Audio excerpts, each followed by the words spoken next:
దేవాలయాల్లో ధర్మం, భక్తి, శాంతి, శుద్ధి అనే లక్షణాలతో పవిత్ర మంత్ర సహితమైన పవిత్ర జలాన్ని తీర్థమని చెబుతుంది శాస్త్రం. తీర్థములోని ఒక్క బిందువు కోటి పుణ్యస్నానాలకు సమానమని స్కందపురాణం ప్రవచిస్తోంది. అకాల మృత్యుహరణం, సర్వవ్యాధి నివారణం, సమస్త పాప క్షయకరం, పాదోదకం పావనం శుభం అంటూ ఇస్తారు అర్చకులు ఆలయాలలో తీర్థాన్ని. తీర్థమంటే తరింపజేసేదని, భగవంతుడి పవిత్ర పాదాలను స్పృశించిన తీర్థం అకాల మరణాన్ని దరిచేరనివ్వదని, సర్వవ్యాధులను నివారిస్తుందని, తెలుసో తెలియకో చేసిన సమస్త పాపాలను హరిస్తుందని అర్థం. అందుకే పవిత్ర భావనతో తీర్థం సేవించాలంటాయి మన శాస్త్రాలు. భగవంతుని సన్నిధిలో శుద్ధమైన మంత్రోచ్చారణ సహితమైన జలం మనకు ఆధ్యాత్మిక శక్తినిస్తుంది. దేవాలయాల్లో మంత్రోచ్చారణతో ఇచ్చే తీర్థం విశేషమైన గుణం కలిగి ఉంటుంది. కొన్ని దేవాలయాలలో ఇచ్చే తీర్థాన్ని భక్తులు సేవిస్తారు. కొన్ని దేవాలయాల్లో తీర్థాన్ని కళ్ళలోకి చల్లుతారు. కాగా తీర్థాన్ని ఏ విధంగా స్వీకరించినా అది ఆధ్యాత్మిక శుద్ధి కోసం ఉపయోగించే పవిత్ర జలం.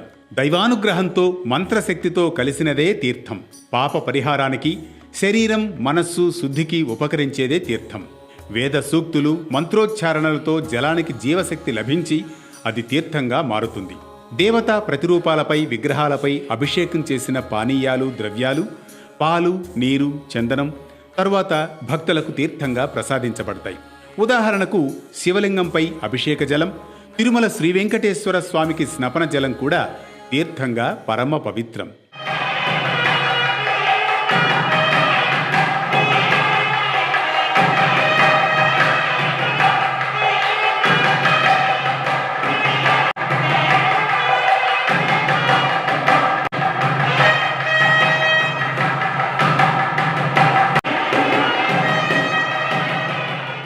ఇలా కొన్ని ఆలయాలలో ఆయుర్వేద ఔషధాలతో కలిపిన తీర్థ జలాలు ప్రత్యేక పూజల అనంతరం భక్తులకు తీర్థంగా ప్రసాదిస్తారు.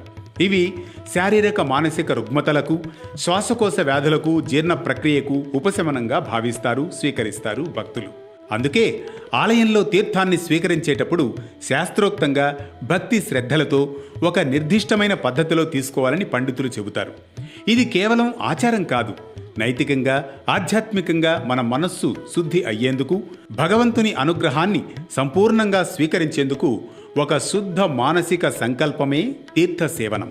అరచేతిని గోకర్ణ హస్త ముద్రలో అనగా బొటనవేలును చూపుడు వేలుతో కలిపి చేతిని కొంచెం లోతుగా చేసి తీర్థాన్ని తీసుకునేటప్పుడు ఓం మాధవాయ స్వాహ, ఓం కేశవాయ స్వాహ, ఓం నారాయణాయ స్వాహ అంటూ మంత్రం పఠిస్తూ తీర్థాన్ని స్వీకరించాలి. సాధ్యమైనంత వరకు తూర్పు, ఉత్తర దిక్కు చూసేలా లేదా గర్భగుడి వైపు ముఖం ఉంచి భక్తి శ్రద్ధలతో తల వంచి తీసుకోవాలని మన శాస్త్రం చెబుతోంది. ఆ తీర్థాన్ని స్వీకరించిన తరువాత కొంత తీర్థాన్ని తలపై చల్లుకోవాలి. ఇది అహంకార నివారణకు చిహ్నం. కొంత కళ్లపై తాకాలి. ఇది దృష్టి పవిత్రతకు సూచకం. మిగిలిన తీర్థాన్ని మౌనంగా, ప్రణామ భావనతో నోటి ద్వారా సేవించాలి. ఇది అంతరంగ శుద్ధికి సంకేతమని మన శాస్త్రాలు చెబుతున్నాయి. తీర్థాన్ని సరైన విధంగా స్వీకరించడం వల్ల దైవానుగ్రహం సంపూర్ణంగా లభిస్తుందని పురాణాలు, ఆగమ సిద్ధాంతాలు తెలియజేస్తున్నాయి. వేదాలలో చెప్పిన యద్భావం తద్భవతి అన్న సూక్తి మన సంప్రదాయంలో కనిపిస్తుంది. అందుకే దేవాలయాల్లో స్వీకరించే తీర్థం సర్వరోగ నివారణి అయింది. నీటి చుక్కలైన తీర్థంలో విశ్వ చైతన్యం ఉందని, మంత్రం ద్వారా జాగృతం చేసిన ఆ చైతన్య తీర్థం జీవితానికి ముక్తిని ప్రసాదిస్తుందని అంటారు. ధర్మాన్ని స్పృశించే దారిలో, భక్తిని పలికించే పదాల్లో మరో ఘట్టంతో వేటు న్యూస్ రేపటి పరమార్థంలో మళ్ళీ కలుసుకుందాం.